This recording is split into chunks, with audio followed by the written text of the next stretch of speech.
거룩하신 아버지 하나님, 오늘도 우리를 주님 전에 불러주셔서 말씀 앞에 서게 하신 은혜를 감사를 드립니다. 이 말씀이 우리의 삶을 새롭게 하는, 우리의 생각을 조정하는, 우리의 헌신을 결단케 하는, 또 그렇게 하나님 앞에 은혜를 경험하는 축복의 통로가 되는 은혜 시간 되게 하여 주옵소서. 예수님의 이름으로 기도하옵나이다. 아멘.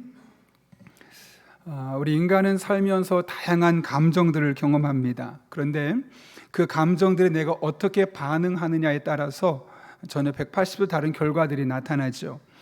그중에 우리는 두려움이라는 감정에 대해서 오늘 함께 살펴보려고 하는데요. 이 두려움은 우리에게 해악도 있고 또 유익도 주기도 합니다. 먼저 해악의 측면을 살펴보게 되면 첫 번째로는 이 두려움은 우리의 정서적인 마비와 정신적인 질병으로 이어지게 됩니다. 왜냐하면 우리가 심한 두려움을 갖게 되면 우리 뇌가 위협, 아주 작은 것에 대해서 크게 위협을 감지하기 시작하면서 공황장애가 나타나기 시작하고 사회적인 불안감이 나타나기 시작하고 외상 후 스트레스 장애 같은 그런 정서적인 질병으로 나타날 수 있게 됩니다. 문제는 이런 질병들이 나타나게 되면 우리의 평안한 일상이 흔들린다는 거죠. 아주 자그마한 것에도 크게 반응하면서 평범한 삶을 살지 못하게 됩니다. 두 번째로는 하나님과의 관계에 영향을 미친다는 겁니다. 두려움은 현재 일어난 일에 대한 두려움도 있긴 하지만 대부분은 아직 일어나지 않은 것들에 대한 두려움인 경우가 많습니다. 그러다 보면 우리의 일상을 늘 두렵게 살아가다 보면 분명 우리들의 삶에 하나님의 은혜가 있고 하나님 앞에 감사할 제목들이 있는데 그 은혜와 감사를 감추어버리는 것이죠. 왜요? 두려우니까요. 그래서 하나님 앞에 마땅히 은혜를 기억하고 감사할 삶이 늘 두려움을 인해서 하나님이 가려져 버리는 겁니다. 그래서 내가 하나님을 믿는다고 말하지만 순종을 주저하게 되고 또 내게 사명이 무엇인지 있음을 알게 되지만 그 사명의 길을 위해서 한 걸음 나아가는 길을 막아서게 되는 겁니다. 이와 같이 이 두려움을 갖게 되면 우리의 정서적으로 문제가 있을 뿐만 아니라 일상생활이 무너지고 하나님과의 관계도 이제 영향을 줄 수밖에 없습니다. 그런데 반면에 또 다른 면에서 보면 이 두려움이 유익이 되기도 합니다.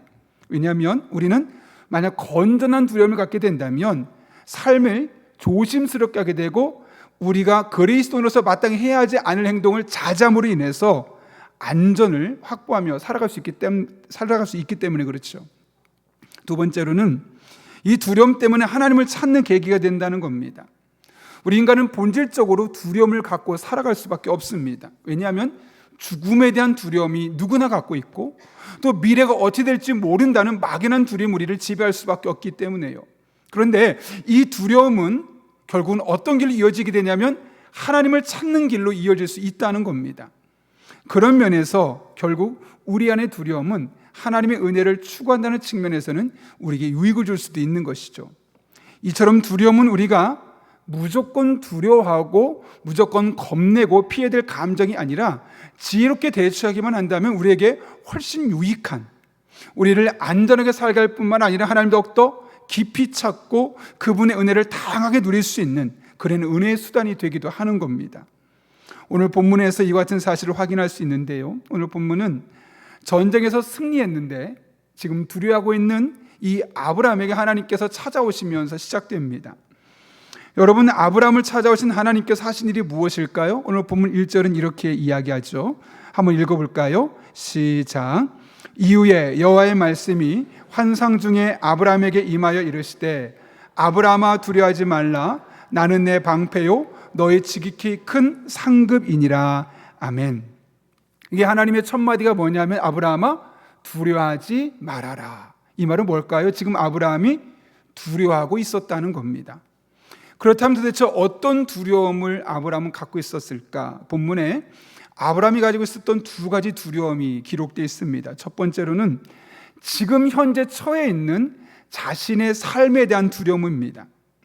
오늘 우리가 읽은 15장 바로 앞에 있는 14장에 보게 되면 아브라함이 그 가나안 땅에 있었던 연합군과의 전투에서 게릴라 작전을 시행하면서 대승을 거두게 됩니다. 그리고 포로들을 구출했을 뿐만 아니라 전리품까지 가지고 오게 되죠.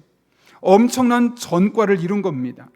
그렇다면 축제를 하고 즐거워야 되는데 그 전쟁이 끝나자마자 그 기쁨은 오래가지 않고 오히려 그의 마음속에 두려움이 자리 잡게 되었다는 것이죠. 왜요? 혹시 모를 연합군의 복수가 있을 것을 두려워했던 겁니다. 여러분, 이런 아브라함의 모습을 보면서 이상하다고 느끼시나요? 전혀 그렇지 않죠. 왜요? 우리 인간의 삶이 원래 그렇습니다. 즐거움은 잠깐입니다. 그런데 그 즐거움이 지나고 나면 어느새 금세 또 다른 걱정과 두려움이 우리들을 엄습하는 것을 우리는 경험해 봅니다. 그래서 우리는 늘 즐겁지만 불안하고 기쁘지만 늘 두려움에 따라가 살아갈 수밖에 없는 것이 우리 인간의 모습입니다. 왜요? 인간 사가 자체가 원래 그렇게 녹록지 않기 때문에요. 잠깐 좋았지만 금방 두려워지는 것. 지금 아브라함도 비슷한 상황에 놓여 있는 겁니다. 분명히 현실은 좋은 일이 있는데 그 좋은 일 이후에 있을 두려운 현실 때문에 그의 마음에 두려움이 있었던 겁니다. 그런가 하면 아브라함이 두려워했던 두 번째 이유가 있는데 그것은 바로 미래에 대한 두려움입니다. 하나님께서 아브라함에게 두려워하지 말라고 말씀하셨죠. 그런데 이 두려워하지 말라는 말에 아브라함이 발끈합니다. 그게 오늘 본문 2절과 3절 말씀인데요. 같이 한번 읽어볼까요? 시작. 아브라함이 이르되 주 여호와여 무엇을 내게 주시야 하나이까? 나는 자식이 없사오니. 아브라함이 또 이르되 주께서 내게 씨를 주지 아니하셨으니 내 집에서 길린 자가 내 상속자가 될 것이니이다. 이게 무슨 말이냐면 저 자식이 없습니다. 하나님 15년 전에 저한테 자식 줄 거라고 말씀하셨죠. 분명히 말씀하셨습니다. 그런데 15년이나 지났는데 5년도 아니고 10년도 아니고 무려 15년이나 지났는데 아직까지 자식이 없습니다.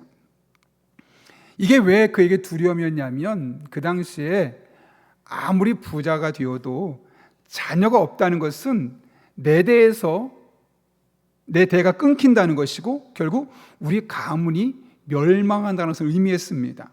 그래서 정말 어쩔 수 없는 경우는 자기가 획득했던 부를 자기의 가장 신뢰할 만한 종 중에 하나를 선택해서 그에게 모든 재산을 물려주고 그를 상속자로 삼는 경우가 있었던 것이죠. 오늘 보면 그런 얘기를 하고 있는 겁니다.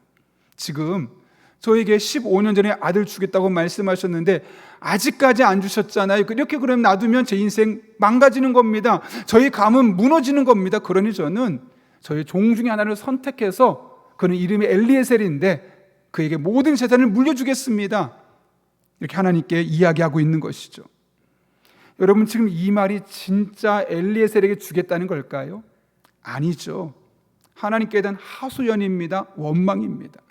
하나님 안 주셔서 제가 매일매일 불안하잖아요. 이렇게 살다가 제가 죽어버리라도 하면 어떻게 되겠습니까?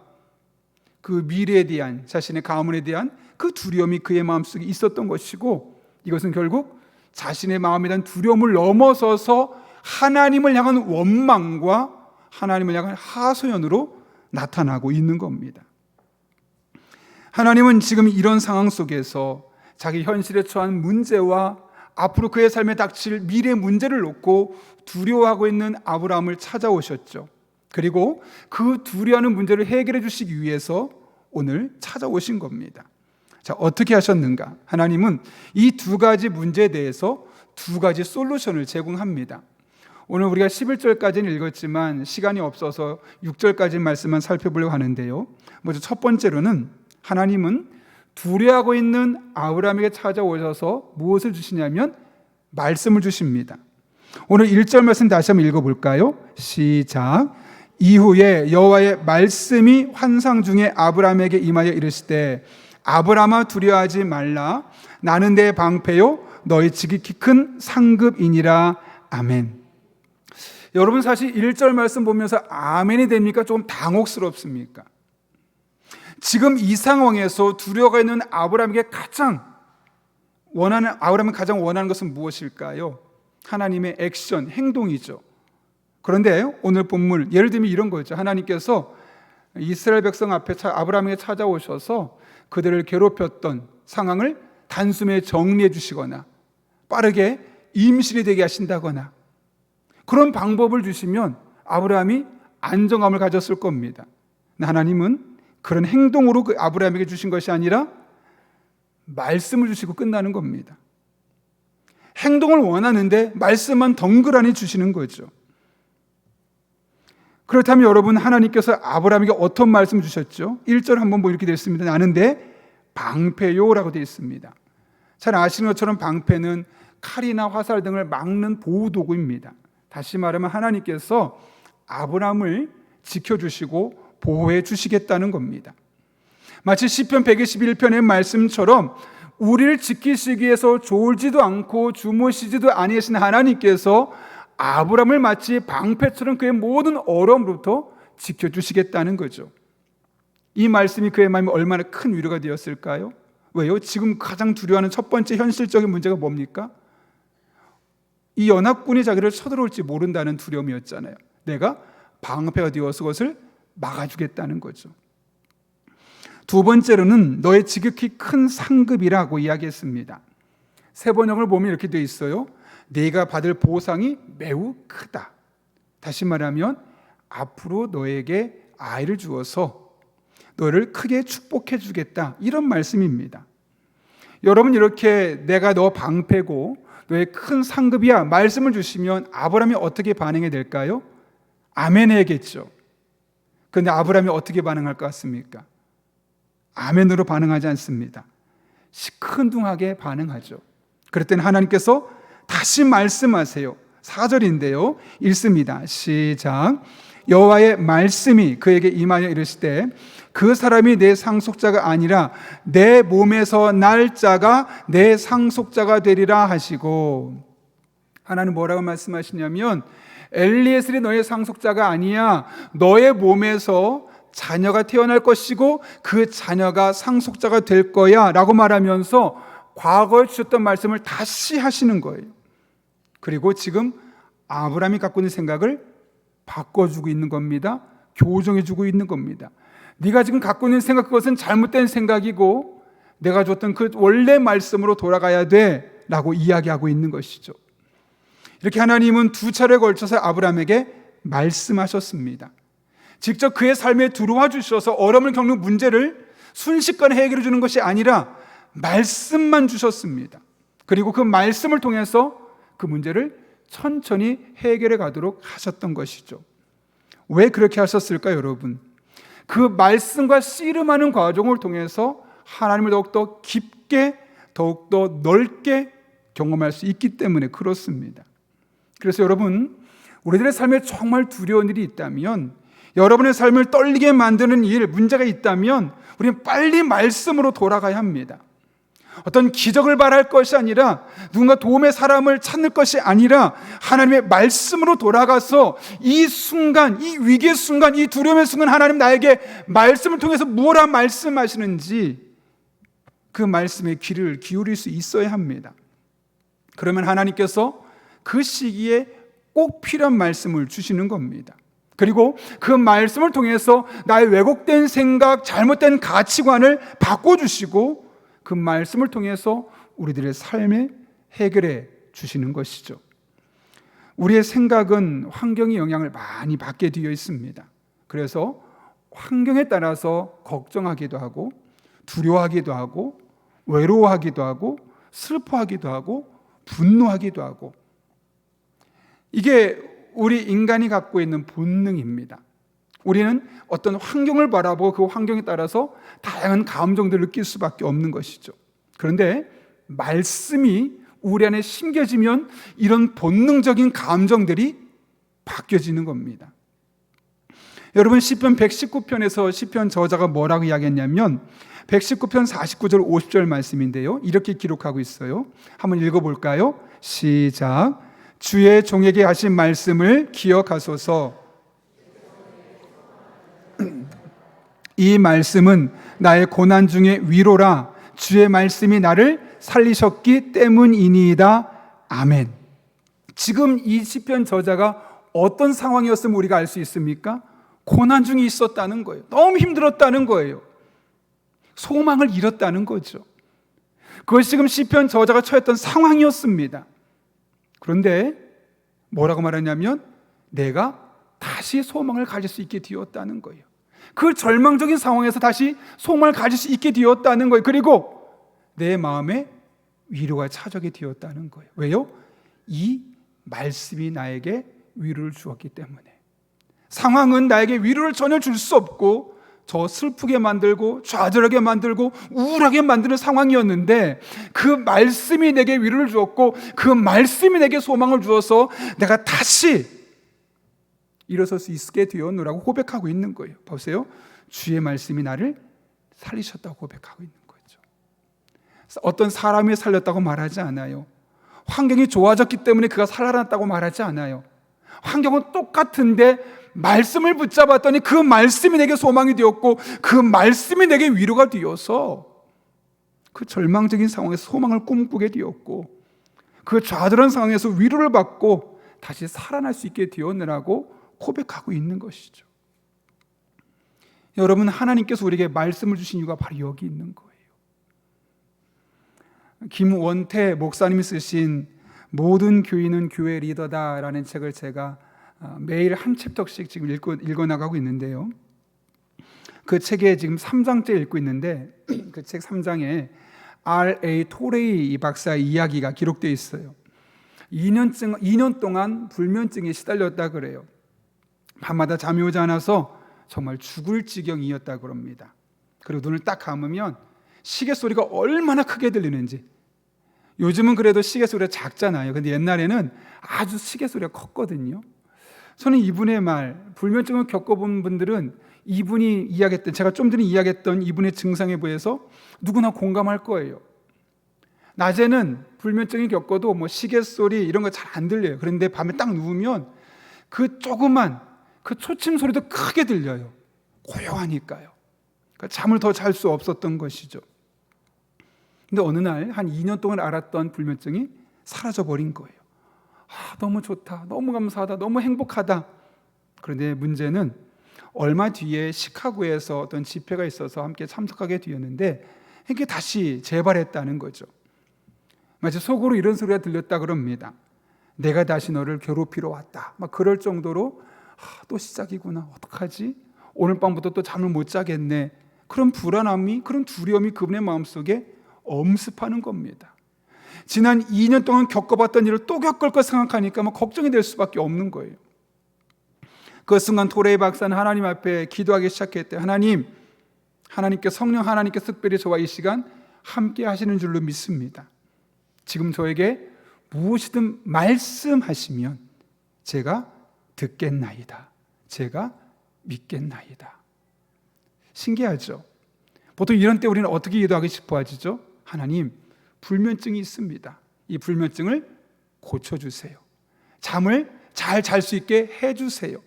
그 문제를 해결해 달라고 이야기하고 그렇게 기도하는 것이 일반적인 우리들의 모습입니다. 그런데 토레이 박사는 그게 아니라 하나님, 이 시간 무엇이든 말씀하시면 그 말씀을 제가 듣겠습니다. 그 말씀을 믿겠습니다.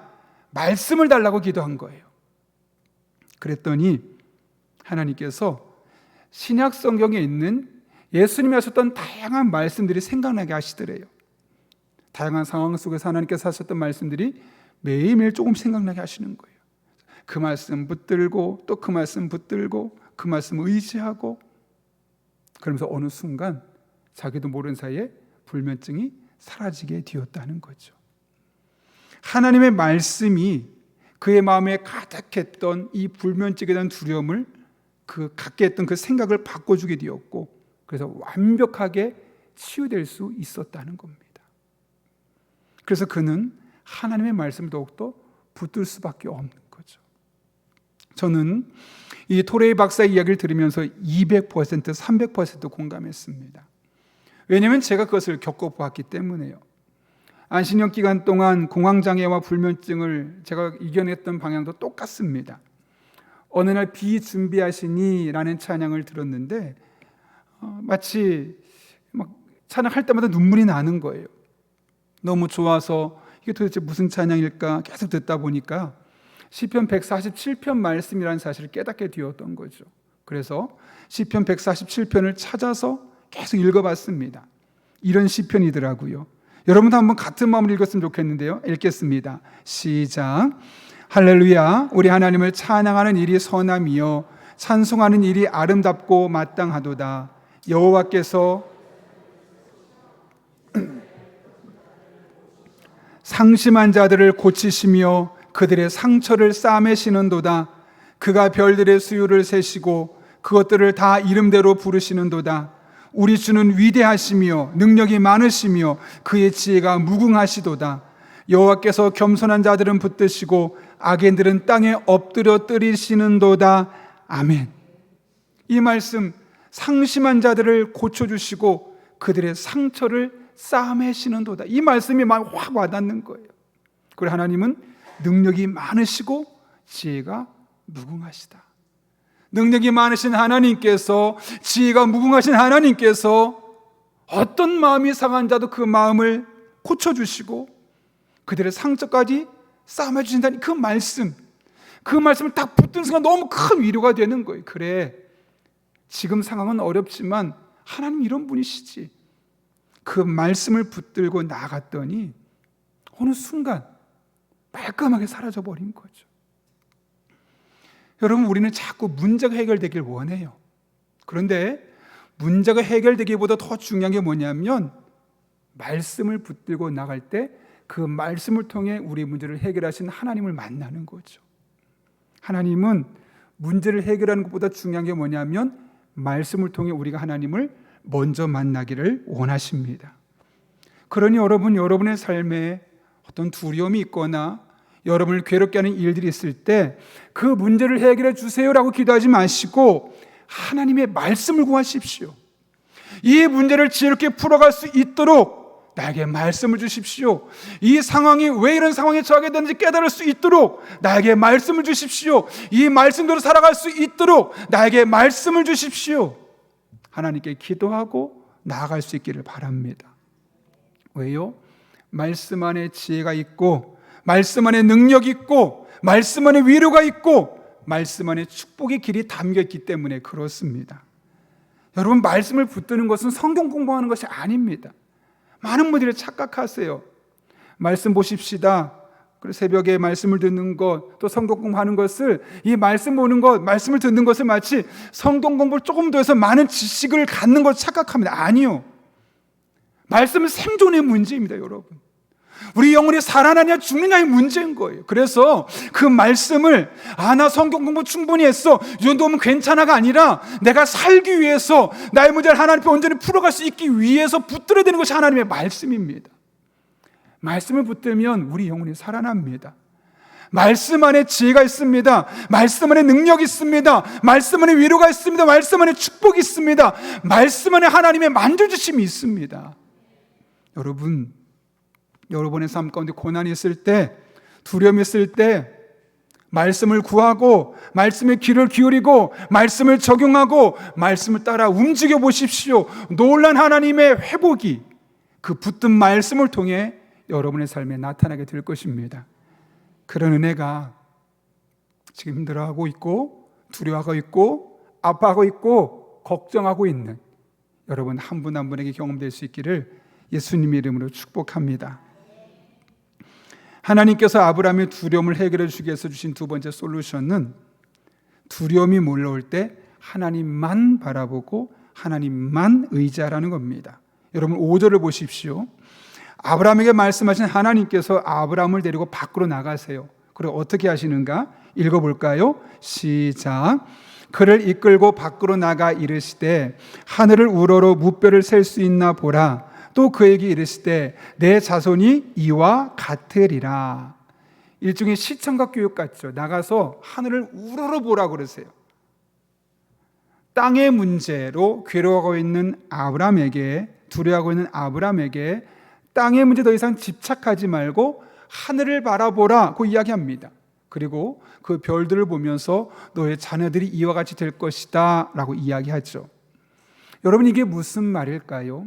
그 당시 고대 근동에서 하늘을 바라본다는 것, 산을 바라본다는 것은 다른 말로 하면 내가 믿는 신을 바라본다는 것, 그 신을 의지하는 것과 동일한 의미였습니다.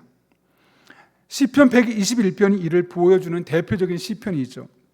시편 121편은 성전에 올라가는 노래예요. 이스라엘 백성들이 1년에 3차례 성전에 올라갈 때마다 이 노래를 부르면서 올라갔거든요. 그런데 이 노래를 부를 때 첫 번째 시작을 이렇게 합니다.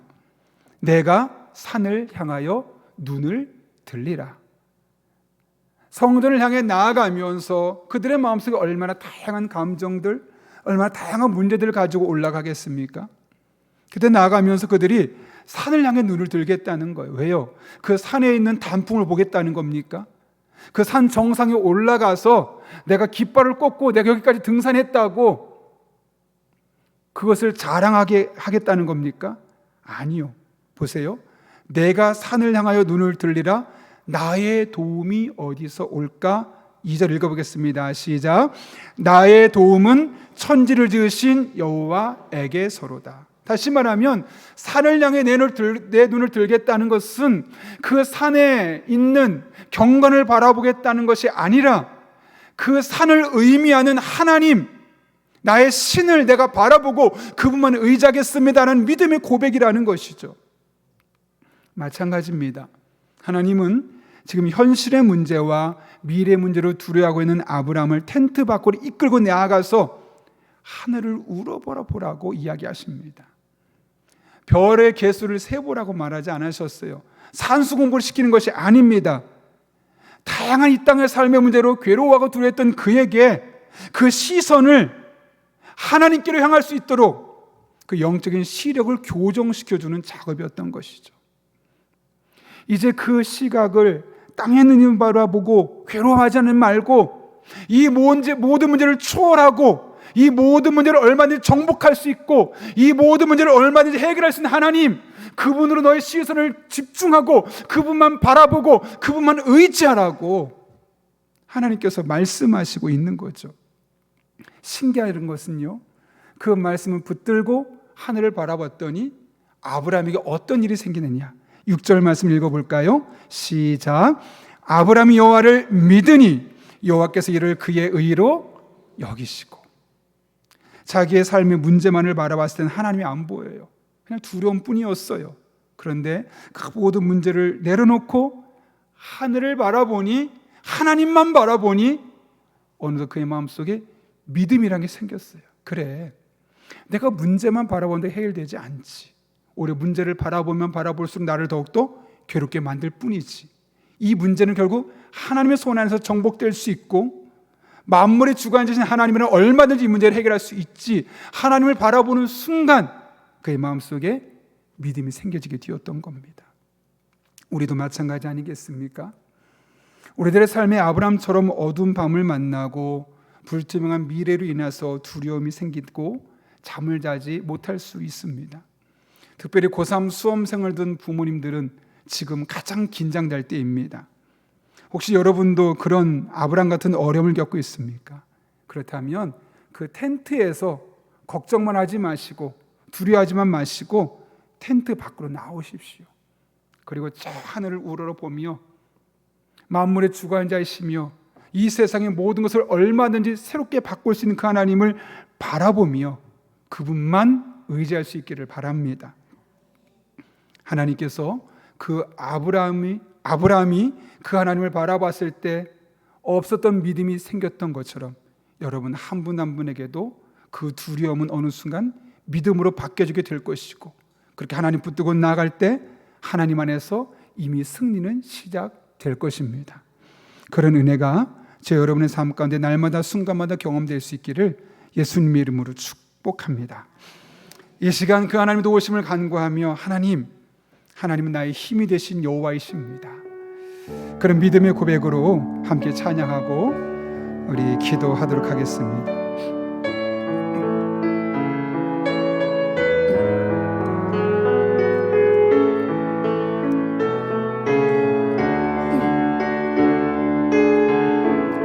우리 한번 고백해 볼까요? 나의 힘이 되신 여호와여, 내가 주님을 사랑합니다. 나의 힘이 되신 여호와여,